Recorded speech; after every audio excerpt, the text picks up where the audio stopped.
I mean the chef pala.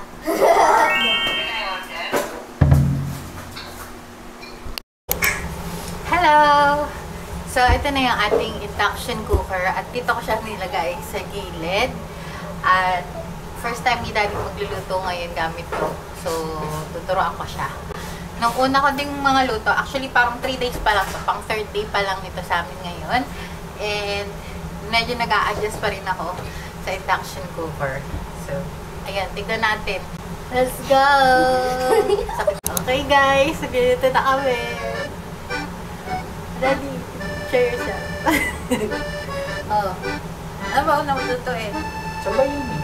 Bakit kayo i-inhale? Act natural. Oh, yeah. Oh, ito muna. Fry. Nagets mo ba?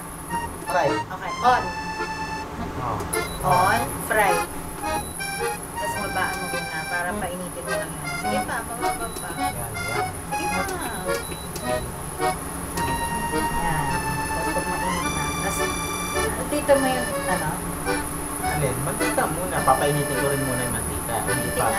Ito ko, ito ba dito? Oo. Tapos ito, sisi. Oo. Gusto mo na sabay.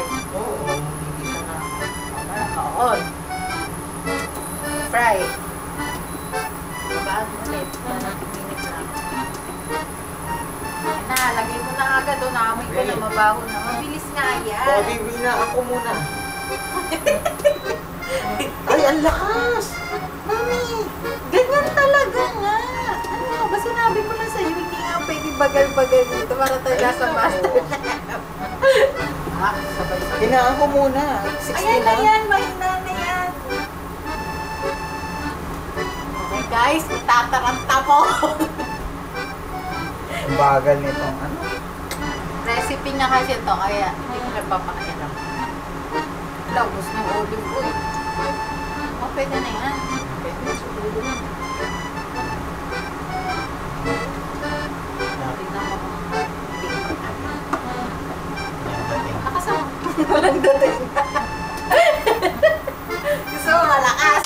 Kaya lakasan natin. Ito parang kulang pa ito. Lalo nagpa-flex na boss eh.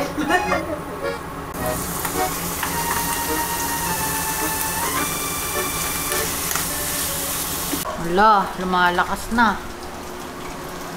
Hindi na ako na, 120. Lumalakas na.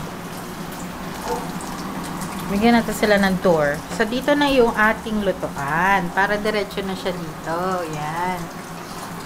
Tapos, yan. Si Daddy. Charan. Nalan tayo nito. Sa mga tawag yan. So, yan.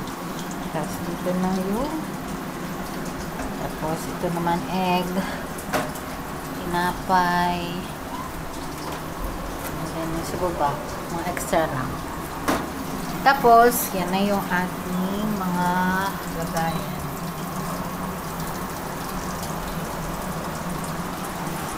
Niluto ni Daddy. Chicken fingers at saka chicken sisig. Panic na siya. Go, go guys. So, what are you gonna cook today? Chef. I'm Chef Ramsay.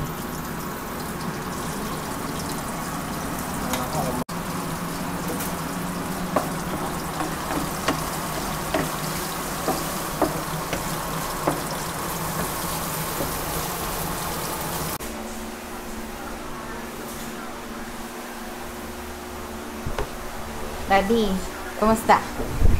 Kumusta magluto sa induction? Okay naman, mabilis. Okay naman. Good. Naman natin mamaya. So, bakit nga ba kami nagpalit ng induction from gas? So, nung isang araw, umuwi si Daddy at nagmamadali siyang umuwi. Mahal, mahal! Sasabihin ako sa'yo. Sabi niya sa akin. Sabi ko, oh, ano sasabihin mo? Bakit? Bakit parang nagmamadali ka? Na para bang, ay, yan. Tapos, sabi niya, kasi yung isang kawork ko, nakasad na siya ng face, yung isang kawork ko, nasa ICU siya ngayon kasi nasabugan sila ng gasol. So, ayun. Sobrang nakakalungkot talaga yung nangyari dun sa kawork niya. And yun, na-alarm siya kasi dati ayaw niya talaga, pinipilit ko siya na ayoko na nga ng gasol kasi nga natatakot ako minsan kapag, yun, kapag kanya natutulog ako sa taas ng mga bata dito, pinapatay naman namin yung gasol pero ewan ko ba, kasi medyo kulog din tong bahay namin. So, ayun. Sabi niya, sige bukas, bili na tayo ng gasol. So, ayun, nagmamadali siya at talagang napabili na talaga kami ng induction pala. Itong induction na nabili namin, ang tatak ay dowel at nabili namin siya for around 6,000 something. Meron pang mga ibang klase at meron din yung mga single induction. Pero yung double na yung binili namin, since maluto nga talaga kami at lalo na kapag umaga, kapag nagpe-prepare ako ng mangbaon ng mga bata, kailangan mabilisan at kailangan dalawa talaga yung lutuan. Yung luma naming lutuan, yung kalan, tsaka yung gasol, binenta na namin. So, yun, nakadagdag siya para sa pambili namin dito sa bagong induction. And so far, sobrang gaan sa loob na wala kang nang iniisip na wala kang tangke ng gasol dyan sa loob ng bahay mo.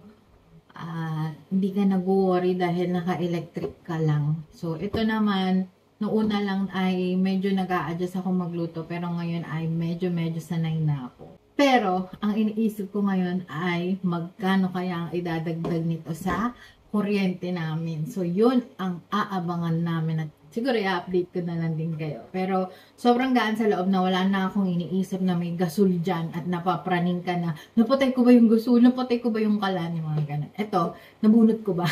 Then, may ano naman to auto na off siya kapag wala yung lutuan dito. Ayan. So, nag-auto off siya. Tapos, makalat kasi, pasensya na. Ayan. Buti na lang, yung aming mga lutuan ay mga stainless na. Nag-switch na kasi kami sa stainless talaga. Talagang, ano na namin, dinispose na rin namin yung mga non-stick, mga Teflon namin. So, kayang-kaya at okay na okay siya dito sa induction cooker. Tapos, meron silang binigay na libre na parang maliit na pot or something, pero pangit. Hindi, na madaling masunog. So, yun. Okay lang naman. Hindi rin naman kasi ako talaga nagtatabi ng maraming lutuan. Alam nyo naman, kilala nyo na yung mga panluto ko. Isang malaking wok, isang frying pan, tapos isang malalim para sa sabaw, at isang maliit na parang saucepan para sa, yun. Yun lang. Hindi na ako talaga nagtatabi ng sobrang dami na lutuan. Kasi ayoko nga ng ganun. Mga natatambak lang dito sa bahay. So, ayun, ang aabangan na lang natin ay magkano ang magiging kuryente namin sa susunod na buwan. Pero yun, okay naman siya. Happy naman ako dito sa induction cooker. So, kung nag-iisip din kayo na mag-switch na for security, number one reason talaga namin is yung security talaga. Go. This is your sign.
So, let me show you kung paano ko siya ginamit. Kapag turn on mo, kapag wala kang nilagay na pot na specific dito sa induction cooker, ay meron siya nakalagay na EO. Ibig sabihin nun ay error. So, ayan, nung nilagay ko na yung stainless na pot, automatic siya sa hot pot. At yan, pwede mong i-adjust yung wattage kapag hot pot yung sinilet mo. And then, may milk na option. Sa milk naman, maa-adjust mo lang yung minutes. Sa soup, yan. And then what I usually use ay yung fry kasi dito mo na-adjust yung temperature. At tapos may option din for the timer. Tapos yun, i-off mo lang.